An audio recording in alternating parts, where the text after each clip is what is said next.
experts, Dr. Allison Rossett, co-author of the book Job Aids and Performance Support, with her co-author, Lisa Schaefer.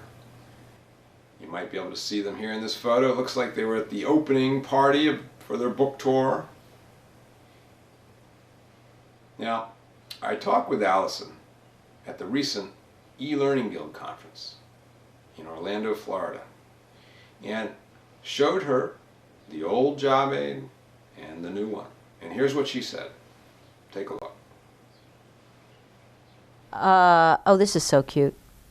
Okay. So, I looked at that one day and I said, you know, wait a minute, Will, you're a learning expert.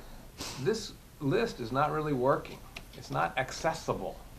So I came up with another list and did it on the computer in PowerPoint. Mm-hmm. It's a simple tool that works. Mm-hmm. And separated it out. And that one, I think, in my humble opinion, is a little bit better. But, you know. Mm-hmm. It is a lot better. And not just because it's not your handwriting. Yeah, well, that's the least of it. This is much nicer. And the reason, of course, that it's nicer is that you're doing it chronologically, but that's not even the interesting part. You're doing it contextually. So you're doing it like, okay, now you're upstairs and you're about to come downstairs and it's early morning. What do you got to do? Yes, this makes all the sense in the world, and it's exactly where job aids and performance support are going, given the use of mobile devices, even given eventually contextual cues that tell your mobile device when you're at a place in the supermarket where you have to make a decision about, you know, which type of bread to purchase, which is more nutritional, or which roll of toilet paper to use, which is more green. right.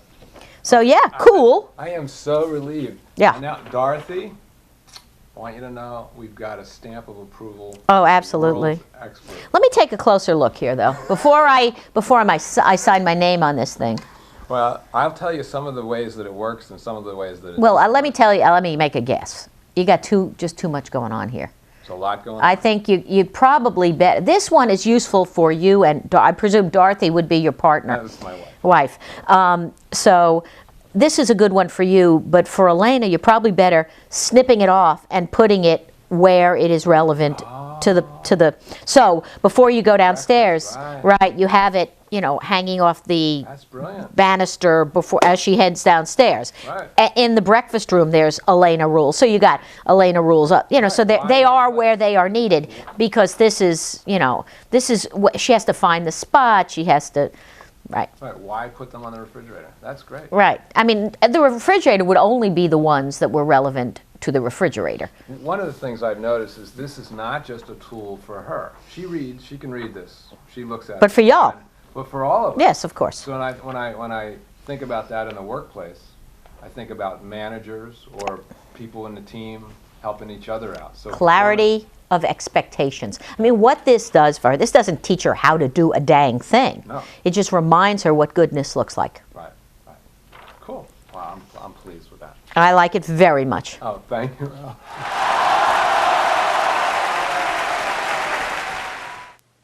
We must now turn to lessons learned.